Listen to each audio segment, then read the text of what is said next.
Hi students. So in the previous class we discussed about the problems. You have done some problems regarding orthogonal signals. So you all know the condition for two signals to be orthogonal.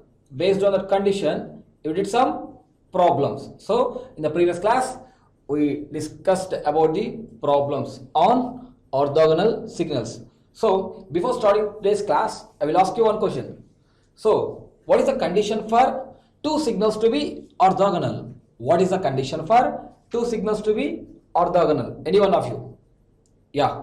So, the condition is integral of the product of the two signals over the given interval must and should be equal to 0. Then we can say the two signals are orthogonal. So, based on that condition, we did some problems. Now, today's topic is orthogonal signal space. Today's topic is orthogonal signal space.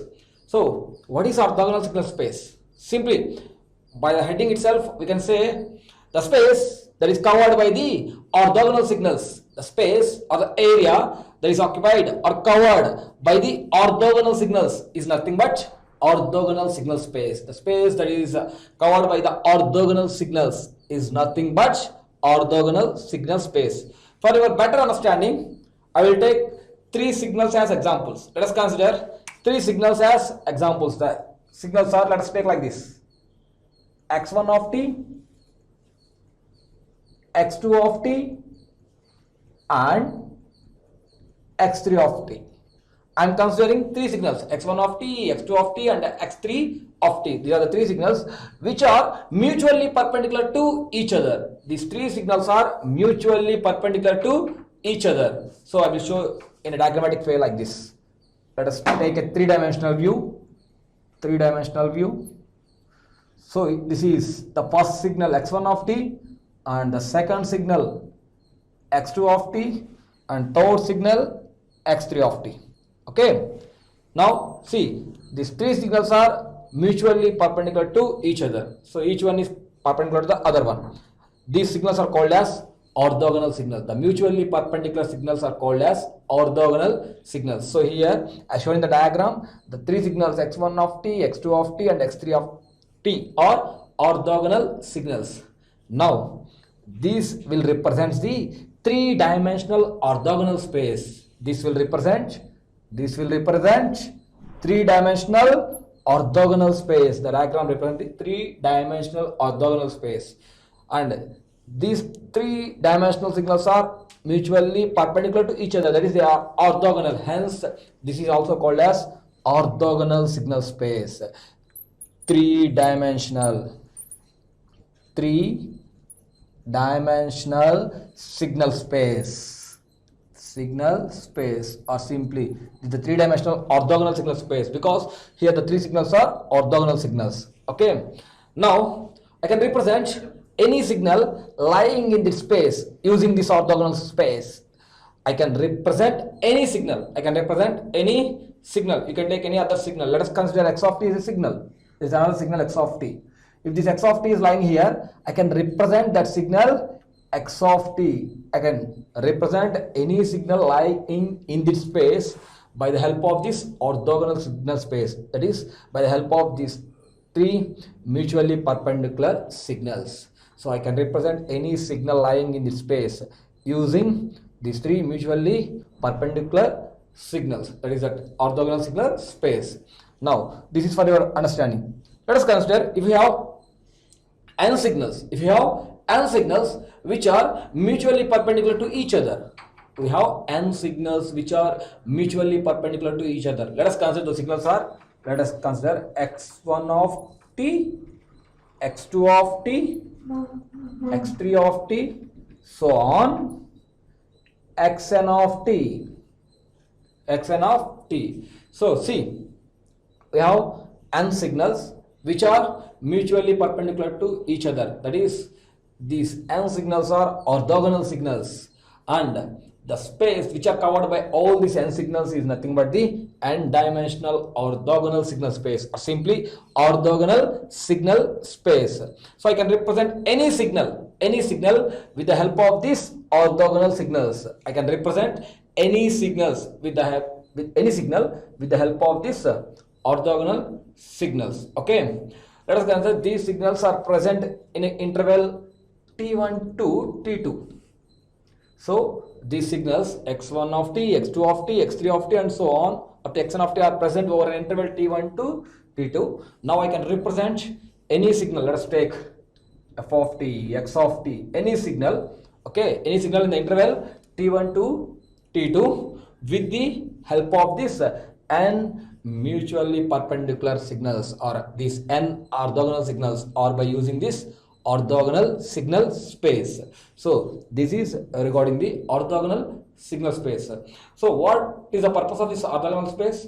By using this orthogonal space, I can represent any signal within that interval. So I can represent any signal within that interval. Okay, so the next topic is I can approximate a signal. I can approximate a signal using this orthogonal functions. Using these orthogonal functions, I can approximate a signal. That is our next topic. I hope you are all clear with this orthogonal signal space.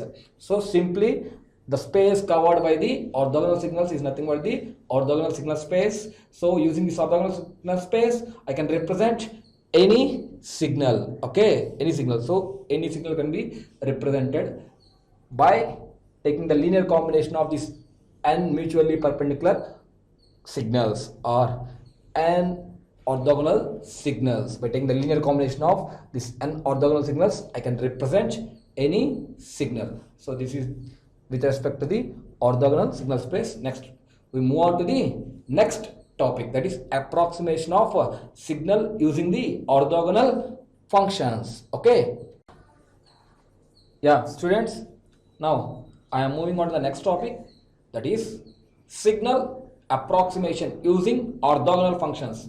So a few minutes back I explained you about the orthogonal signals or orthogonal signal space. Now I will explain you the signal approximation using orthogonal functions. So in an orthogonal signal space, we have n number of orthogonal signals. In an orthogonal signal space, we have n number of orthogonal signals. Okay, now I can represent any signal using that orthogonal signal space. That is, that using that orthogonal functions, I can represent any signal. So for this, first of all, let us consider we have orthogonal functions like this. So we have n orthogonal functions like g1 of t, g2 of t, g3 of t, so on gn of t. So we have n orthogonal functions, g1 of t, g2 of t, g3 of t and so on gn of t. Okay, now all these functions, or you can call it as signals. You can call these as signals or functions. So these are all orthogonal to each other over the interval t1 to t2, over the interval t1 to t2. So in this interval, these are all orthogonal. Now, so in my first class, I explained you what is the condition for two signals to be orthogonal. So the condition is integral of product of the two signals over the given interval must and should be equal to 0. So based on that condition, here I can write, based on that condition, here I can write, so the product of integration, the integration of the product of any two signals over this interval must and should be equal to 0, must and should be equal to 0. Okay, that is integral of product of any two signals. Take any two signals, g of t into z of t. You can take any two signals, g1 of t into g3 of t, or g2 of t into gn of t. You can take any two signals. For that reason, I am writing suffix as some j and k. So j is an integer from 1 to n and k is an integer from 1 to n. So whenever these j and k are not equal, that is if j is 1 and k is 2, that is g1 of t into g2 of t. Let us see, integral of product of g1 of t into g2 of t over the interval T1 to T2 must and should be equal to 0. So that is a condition for orthogonal signals. That is a condition for orthogonal signals. As these all are orthogonal signals, so I can write integral T1 to T2 Gj of T G into Gk of T equal to 0. When that is if J and K are not equal, that is J is not equal to K. If J and K are not equal, that is if it is 1, it is other than 1, 2, 3, 4, anything. If it is 3, other than 3, anything. So if both are equal, what happens? If both are equal, that is this is 1 and this is 1. What happens? G1 of T into G1 of T. Both signals are same. They are not the orthogonal signals. They are same signals. Then what happens? Then what happens to the equation? Now the equation converts to integral T1 to T2. Both are same. That is J equal to K or K equal to J. You can write anything. So Gj square of T. So we have to write dt. Have to write dt. Gj square of T dt. Okay. And this value will be equal to, here the condition for orthogonality is only the integral of product of the two signals. Product of the two signals over the given interval must be equal to 0. That is the condition for orthogonality. Here these two signals are not orthogonal because they are the same signals. They are the same signals. So the angle is not 90. The angle is 0. So cos 0 is 1. So this will give some constant value. So I explained in with respect to the vectors in the first class. So this should be let this value should be a constant. I can take as some k. This value is some constant k, and this is with respect to the suffix j. So here also I am adding with respect to the suffix j. So I am treating this T1 to T2 Gj square of T dt as k suffix j. So some constant. So product of the same signals will give some constant. If two vectors are same, then dot product of the two vectors. We know the dot product of two vectors. What is the dot product of two vectors? Magnitude of the first vector into magnitude of the second vector into cos of the angle between the two vectors. So cos 0 is 1. So what happens? So the product of the magnitude of that square of the magnitude of that vector. So in the same way, here also for signals also you can write integral T1 to T2 Gj square of T dt equal to Kj. That is, this is happens when J value is equal to K or K value equal to Z. That is the both are same. The same for same signal we can write like this. For different signals, as the signals are orthogonal, we can write integral T1 to T2 Gj of T Gk of T dt equal to 0. Okay, these are the conditions. Okay, based on the orthogonality of the signals, what I explained in the previous classes. Now, how can you represent? How can you represent a signal? A signal in terms of these orthogonal signals. Simply, now you can take any signal. Let us here I am considering, for example, I take signal as x of t. I am considering signal as x of t. Now I can approximate the signal x of t using these orthogonal functions. Simply, here I have to consider the orthogonal signal space just by adding the components of the n mutually perpendicular signals. By adding the components of the n mutual orthogonal signals, or simply I can go for the approximation of the signal x of t in the orthogonal signal space by taking the linear combination of n mutually orthogonal signals. By taking the linear combination of n mutually orthogonal signals. So by taking the linear combination means we have to add the components of this n mutual orthogonal signals. Add the components. So that can be represented like this. So I'm approximating this x of t using these functions, these orthogonal functions. So I have to add the components. So this g1 of t has some component. I am considering that component as c1. Okay. So how can I write x of t equal to c1 into g1 of t plus add second component g2 of t have a component c2 g2 of t plus c3 g3 of t plus so on.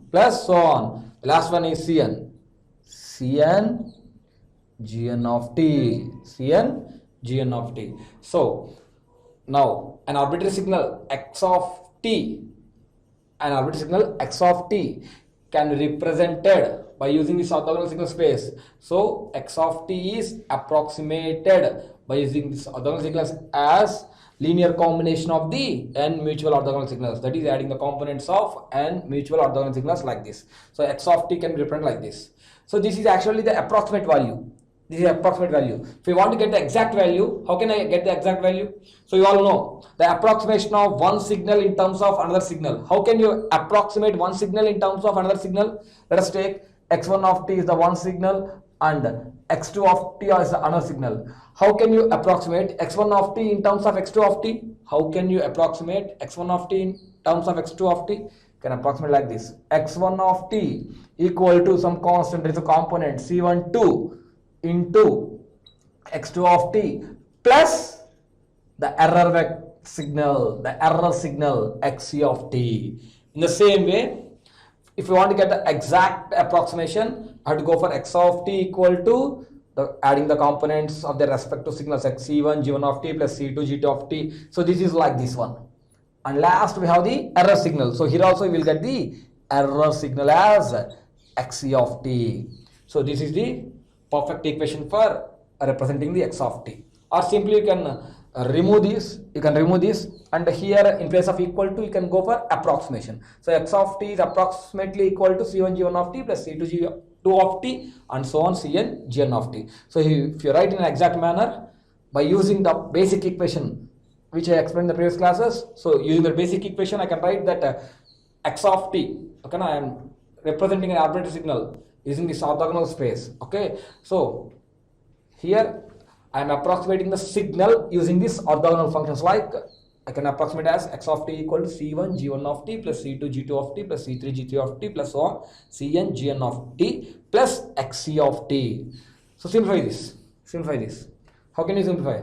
So it is all summation. So we can go for the summation, that is sigma. Summation sigma c1 g1 I am taking as r as some other r equal to 1 to n cr gr of t, See, first if we substitute 1, what happens? c1 g1 of t plus 2 c2 g2 of t plus c3 g3 of t plus so on up to cn gn of t. So for this, from here to here, I simplified and I written in a simple form as summation, that is sigma r equal to 1 to n cr gr of t plus xe of t, xc of t. So from this equation, how can you find out xc of t? From this equation, I can find out xc of t. So I know the equation for x of t. From this, what is the value of xc of t? So xe of t will be equal to, bring this on this side. So what happens? X of t minus summation r equal to 1 to n cr gr of t. So that is the equation for xe of t. Xe of t. So this is the error signal. So here we have to make that error signal as small as possible, almost equal to 0. If this error signal is 0, then our approximation is perfect. Then x of t will be equal to this one. That means if this error signal is 0, I can perfectly approximate the signal x of t in terms of the orthogonal functions. But practically this xc of t is not, that error signal is not 0. So what we have to do? We have to minimize that error. So for this error to be minimized, what we have to minimize? We have to minimize mean square error.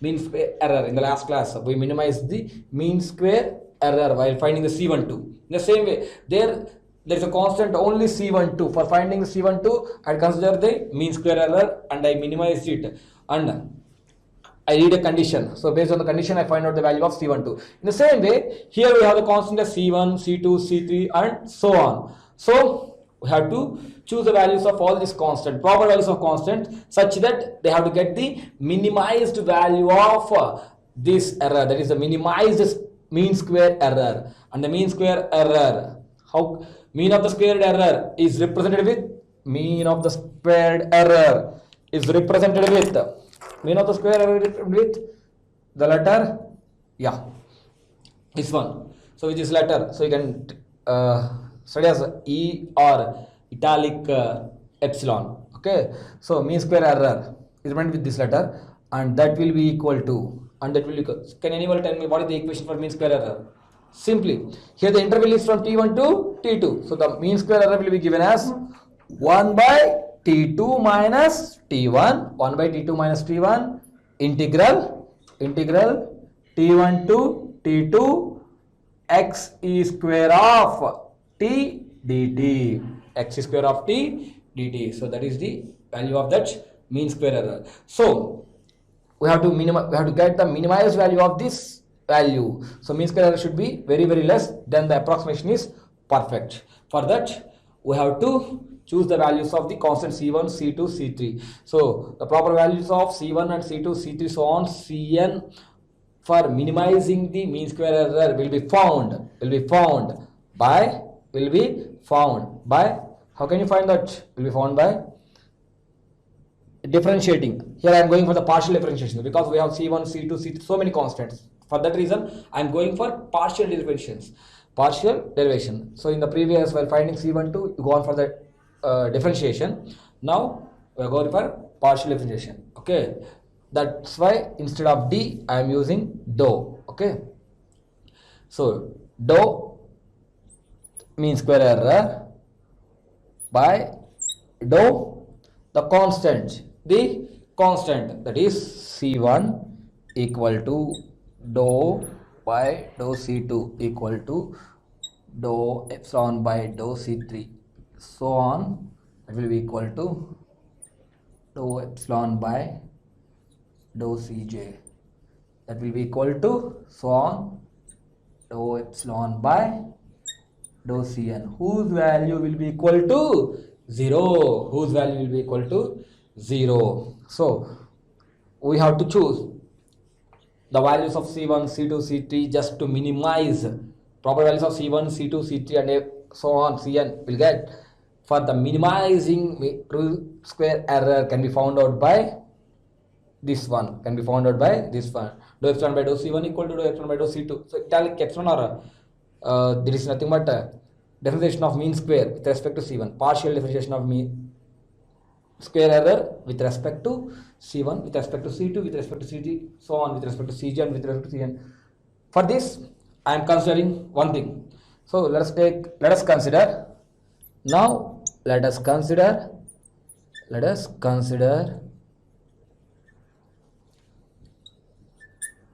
dou e by dou cj equal to 0. Let us consider this one. Okay, that is the differentiation of partial differentiation of mean square error with respect to cj is 0. So I am considering with all this, I am considering this one. J value is 1, we get this. J value is 2, we get this. J value is 3, we get this. And J value is n, this we get this. So I am considering dou e by dou cj equal to 0. So you can read it as anything. Either you can read it by e or you can read it by italic epsilon, whatever it may be. That is nothing but, actually this is mean square error. So in some textbooks it will be written with capital E or whatever it may be. So it is mean square error, and the equation for the mean square error is this one. Okay, so here you know the value of xc of t also. What is the value of xc of t? Xc of t value is x of t minus summation r equal to 1 to n cr gr of t. So how can you write that mean square error? So mean square error you can write by 1 by t2 minus t1 integral t1 to t2. In place of xc of t, what can you write? In place of xc of t, you can write this one. What is this one? X of t minus summation r equal to 1 to n cr gr of t. This is nothing but xc of t. So here xc square of t. So whole square dt. So this is the mean square error value. This is the mean square error value. So we have to minimize this mean square error value by properly choosing C1, C2, C3 and so on. That can be found by this equation. That is dou mean square error by dou C1 equal to dou mean square error by dou C2 equal to dou mean square error by dou C3 equal to so on equal to 0.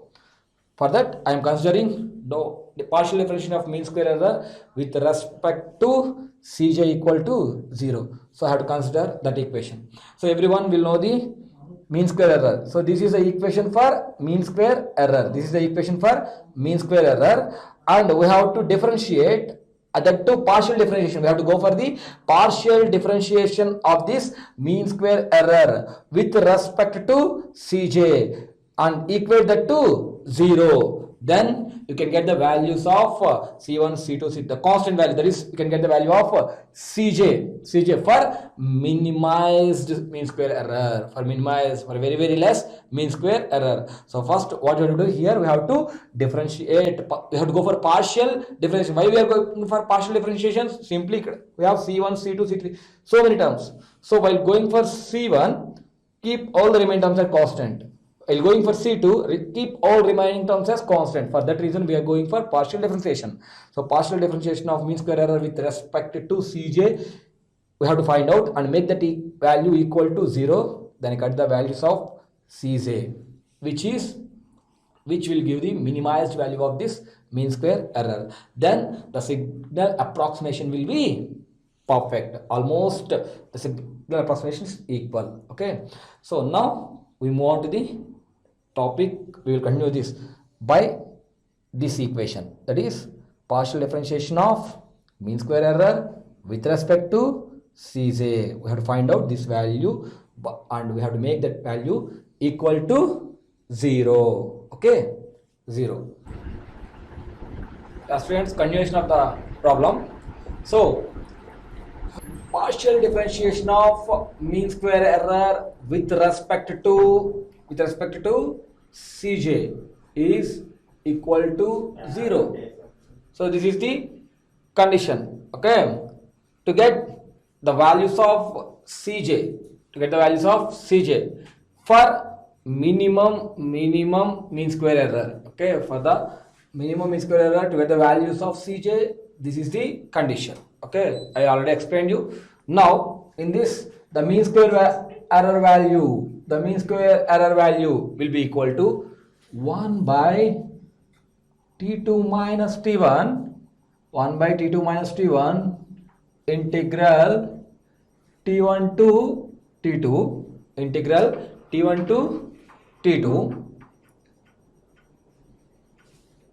x of t minus summation r equal to 1 to n cr gr of t whole square dt. Okay, so this is the equation for mean square error. So the value of mean square error, and the condition is this one. By using this condition and this mean square error value, we have to find the values of Cj. Okay, Cj. So for that, what I am doing, I am going for the partial differentiation of this mean square error with respect to Cj. I am going for the partial differentiation of this mean square error with respect to Cj. So dou by dou Cj of this one. What is this one? 1 by T2 minus T1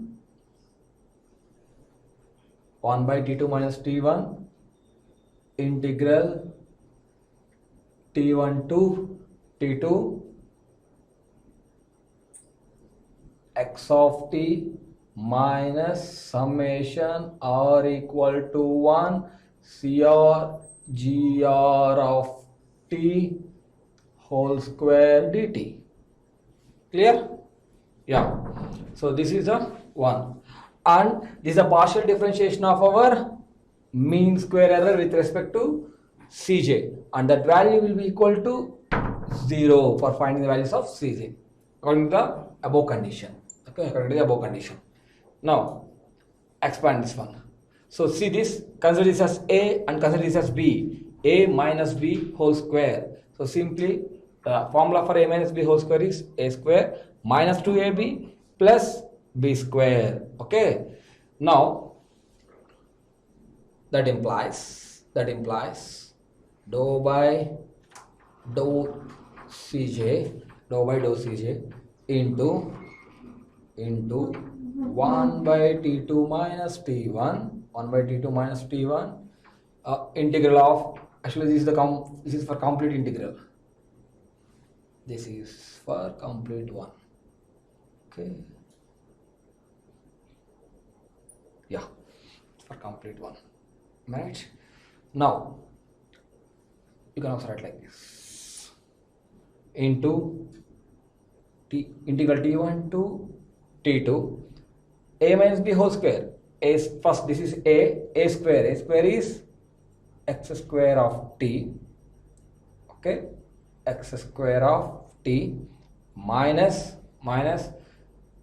2ab. 2a is this one, x of t, and b is this one, that is summation r equal to 1 to n cr gr of t. So a square minus 2ab plus b square. So this is b square of that one. Summation r equal to 1 to n cr square gr square of t. So this is for this a minus b whole square, a square minus 2ab plus b square. Okay, dt. That's one. That's whole bracket equal to 0. So this bracket is for this one and this is for this one, and last one is this one. Okay, that will be equal to 0. Clear?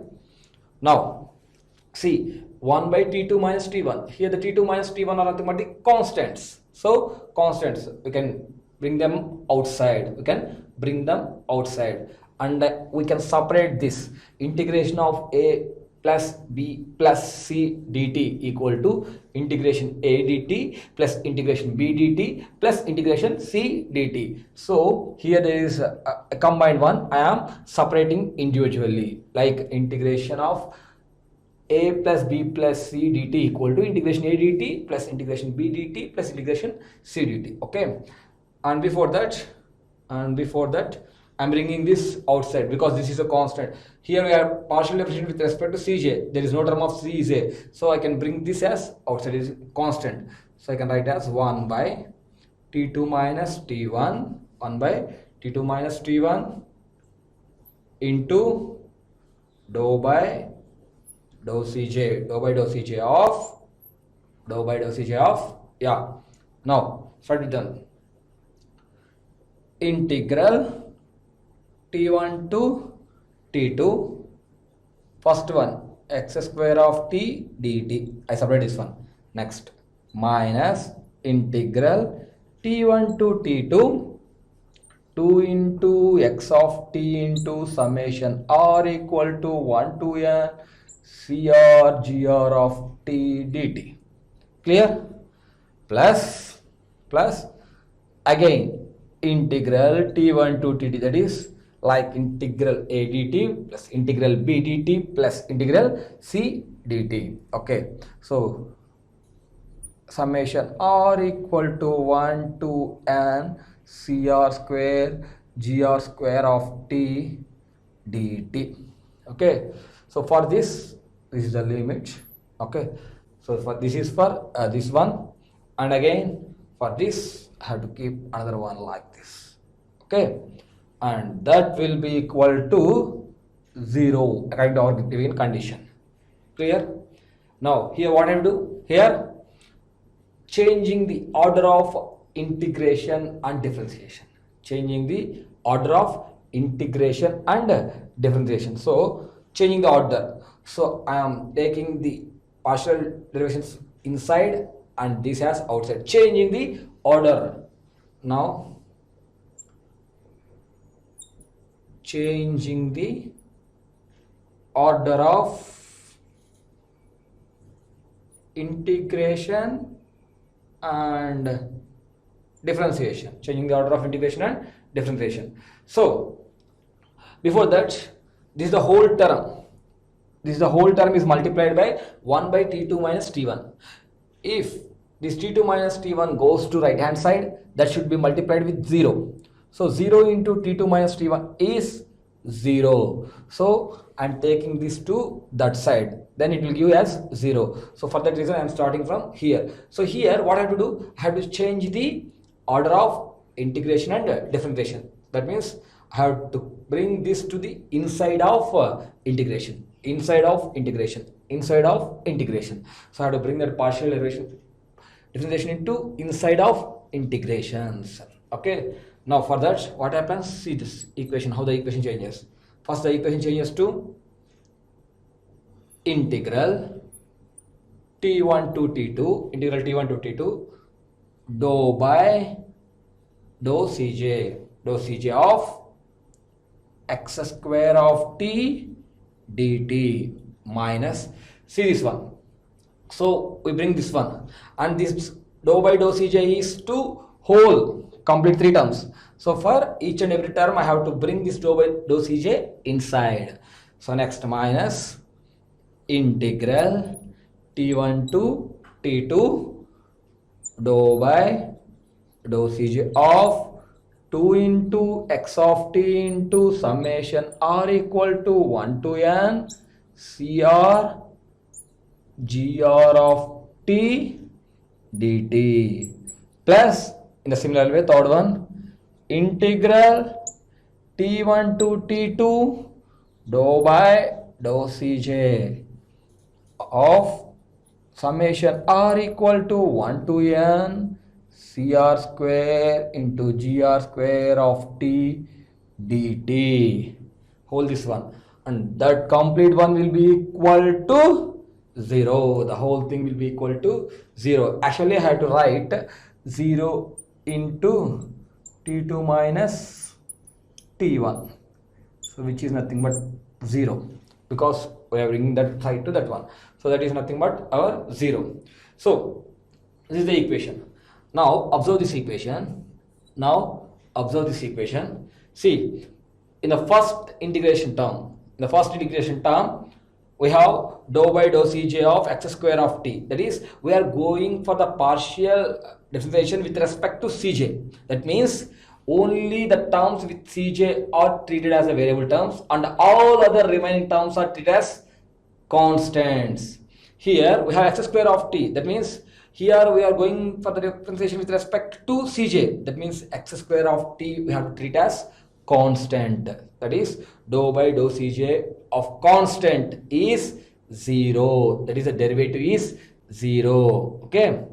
Now we are going for differentiation with respect to cj, partial differentiation with respect to cj. Okay. Here we have the term of x square of t. That means in x square of t there is no concept of cj. So we have to treat that as a constant, because here partial differentiation is with respect to cj. That means all other terms should be treated as constants. So this is constant with respect to cj. So differentiation of that constant value with respect to cj is 0. So integration of the 0 dt, integration of that 0 value is also 0. So the first term will be 0. The first term will be 0. Next, see, minus again integral t1 to t2, integral t1 to t2. Now see this one, the second integration term. So the second integration term, we are going for the partial differentiation with respect to cj of the term 2 into x of t into summation r equal to 1 to n cr gr of t. Here 2 is a constant, x of t is a constant with respect to cj, and gr of t is also constant with respect to cj, because we have to consider only the terms which are having cj. So the possibility is only this place. Here we have the summation from r equal to 1 to n cr. R equal to 1, it will become c1, 2 c2, 3 c3, n cn. If in between these, if anywhere j comes, so this term becomes as cj. If it is r equal to 1, c1, r equal to 2, c2, r equal to 3, c3, r equal to j, cj. So we will get the cj term when r will be equal to j, when r equal to j. In that case, we will get the when r equal to z, we get the term of Cj in this one. Then we can go for the partial differentiation of this complete equation with respect to Cj. In all other remaining cases, we can treat this complete term as a constant. So partial differentiation of constant with respect to Cj is 0. Partial differentiation of constant with respect to Cj is 0. Only we will get the values when the r value equal to 0. For the second integration term is non-zero only when r equal to z.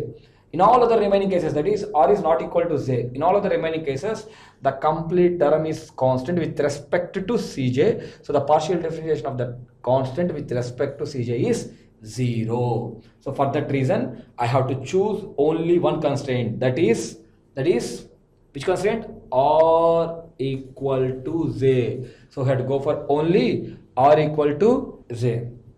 So I'm writing this. So we have to treat the term as here r will be equal to z. This one we have to consider. Okay, this one we have to consider r equal to z. So in this one, in place of r we are placing j, we are placing z. Then what happens to this equation? Dou by dou Cj into dou by dou Cj of 2 into x of t, 2 into x of t. From summation r equal to 1 to n, we have to consider only one term, that is j term. So r will be equal to j. So what happens to this one? Cj gj of t dt. So it converts to Cj, because for any other value the whole thing is a constant. The constant differentiation of the constant with respect to Cj is 0. So then no need to consider all this. We will consider only the term r equal to z. When r equal to z, this term becomes as Cj into gj of t, Cj into gj of t dt, because it is an integration we have to write dt, plus integral t1 to t2. See, in the same way the third integration term also. So gr of t is independent of Cj. So it is a constant because we are going for partial differentiation. So we will have to treat this as a constant with respect to Cj. Now here Cr, and this is a summation from r equal to 1 to n. Again, if the value of r is equal to z, then we will get the Cj square. So there we have the value for the third integration. We have the value for the third integration term when r equal to z. So here also condition is r equal to z. For all the remaining cases, let's say r equal to 1 or r equal to 2, c2 square, whatever it may be. So this is constant with respect to Cj. So that is 0. The definition of the constant with respect to Cj is 0. So for r not equal to z, the differentiation of this value is 0. So I am not considering the values where r not equal to 0. So I am considering the value only when r equal to z. Now how we will write this? Same like second integration term. You can write dou by dou Cj. Summation from r equal to 1 to n, I have to consider only j term. So j term is Cj square gj square of t dt, whose value will be equal to 0. So this is the equation what we get there. Now come for that. So equation what we get there. Okay. Now that implies. So from here I'm moving on to here. Okay. So see this equation. And now I have to go for the partial differentiation. Dou by dou Cj of 2x of t into Cj. Here with respect to Cj, 2x of t and gj of t are all constants. We have only Cj, that is a differentiation of d by dx of 2x. What is the value? That is nothing but d by dx of 2x is 2. That means we have to write only the constant values. In the same way, d by dCj or dou by dou Cj of some constant into Cj. What would you write? That constant value. Here the constant is 2 into x of t into g of t. So the differentiation of this Cj will be equal to 2 into x of t into gj of t. Simple. D by dx of 2x is 2. In the same way, dou by dou Cj of some constant into Cj will be equal to that constant. That constant. So for this, what I have to write? Minus integral t1 to t2. So here we have to write, we are differentiating with respect to Cj, and the remaining terms are constant, some constant into Cj. So we have differentiation. What we have to write that constant? Here the constant is 2 into x of t into gj of t, because it is a partial differentiation. Gj of t dt. Okay, who plus next one plus, okay, plus integral t1 to t2, again partial differentiation with respect to Cj. So here this is a constant because we are going in the partial differentiation with Cj. This is the only term. Let us consider dy dx of 3x square. 3x square. What the value? So 3 into 2x, that is total 6x. So dy dx of 3x square is 3 into 2x, that is 6x. In the same way, here also what you will write? Dou by dou Cj of this one, that is Cj square into Gj square of t. So first I have to write the constant Gj square of t, and for Cj square we have to write 2 into Cj, because the differentiation of x square is 2x. If there is any constant, I have to write that constant as it is. So the partial differentiation of this thing, this one with respect to Cj, will be equal to 2 into Cj, and the constant is Gj square of t. So we can write that instead of backside, that is 2 into 3 into 4 or 4 into 3 into 2, both are same. Dt will be equal to 0. So this is the, so we have to, if we simplify this one, I can get the value of this Cj. We'll go for simplifying this one. That is, now that implies so minus a plus b equal to 0. Minus a, it is as a and it is b. Minus a plus b equal to 0. So if you move that left LHS to right RHS, what it becomes? Minus becomes plus. That is minus b plus a equal to 0. So a equal to b. In the same way, if minus on the right side will move on to the, my negative sign on the LHS, it goes to the RHS, then it will become as positive. So I am rewriting this equation. First I am writing this one, this term. Here see this. Here the integral is from t1 to t2, that is with respect to t. So this 2 and Cj are constants. We can bring this 2 and Cj constants outside of this integral because these are constant.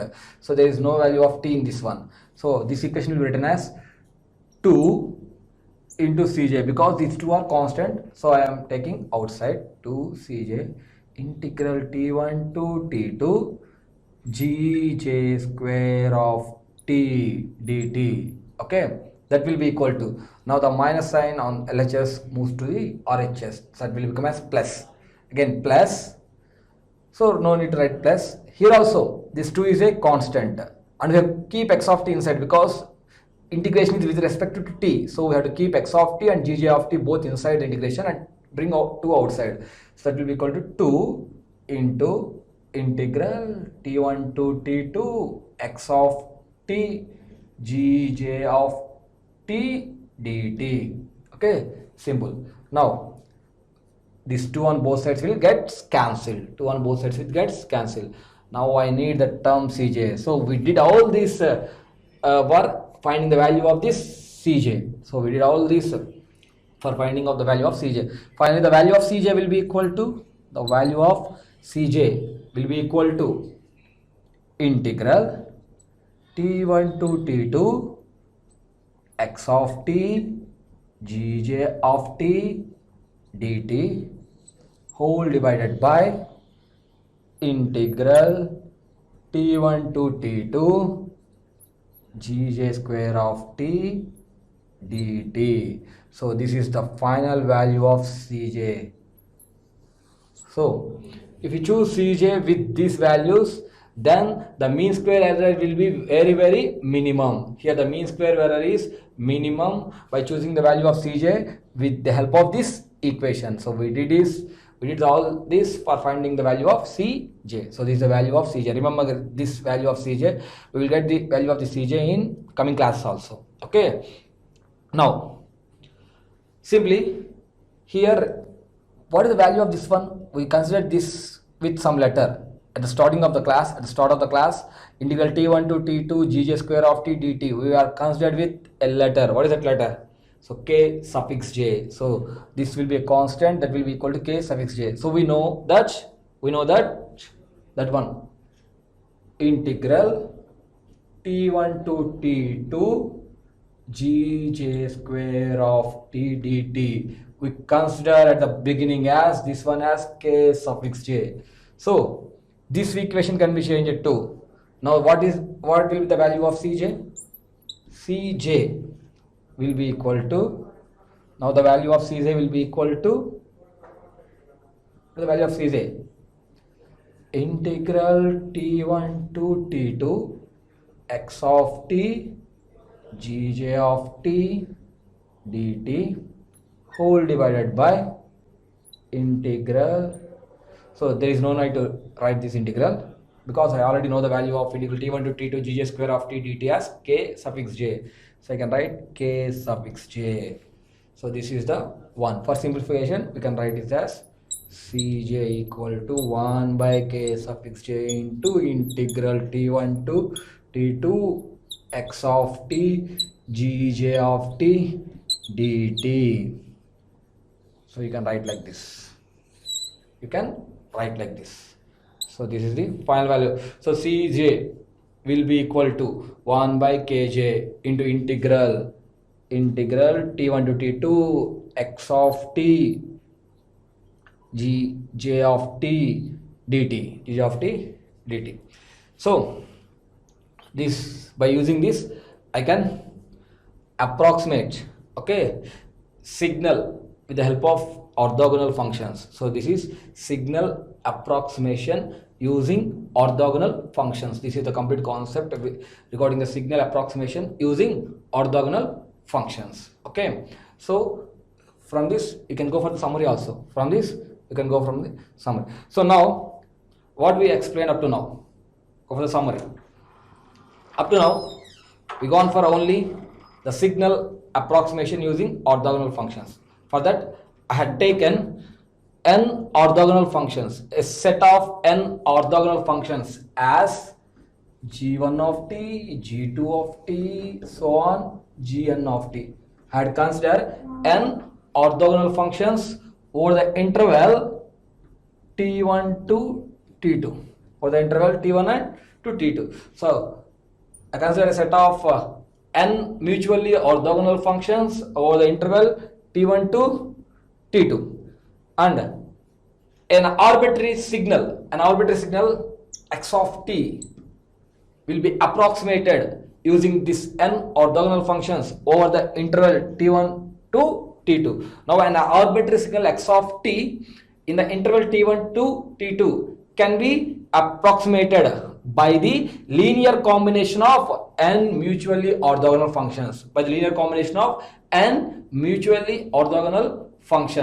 like how you write it, x of t will be equal to c1 g1 of t plus c2 g2 of t plus so on, plus cn gn of t plus cn gn of t. Okay, so this is the approximation. For exact value I have to go for xc of t. So along with this approximation there is some error signal, so that I have represented with xc of t, simple one. So this is the first one what I have considered. So summarizing all the derivation, I had gone for the first one. I can approximate an arbitrary signal x of t over interval t1 to t2 by the linear combination of n mutually orthogonal functions like this, x of t equal to c1 g1 of t plus c2 g2 of t plus so on, cn gn of t plus x e of t. Okay, so this one.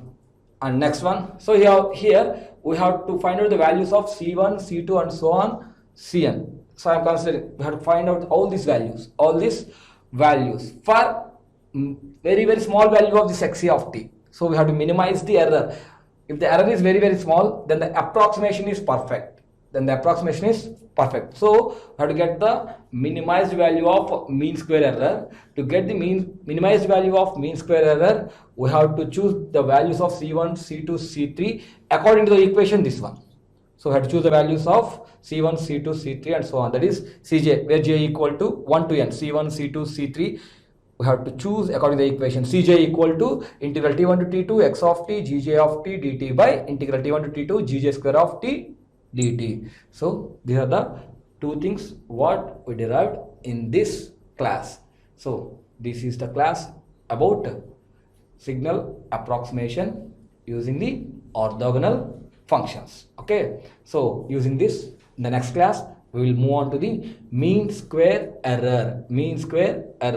Before leaving the class, I am telling you once again, so remember these equations, this one and this one, how you will represent a signal. So you will represent the signal by the linear combination of n orthogonal functions. Okay, and the value of Cj is this one. Thank you one and all.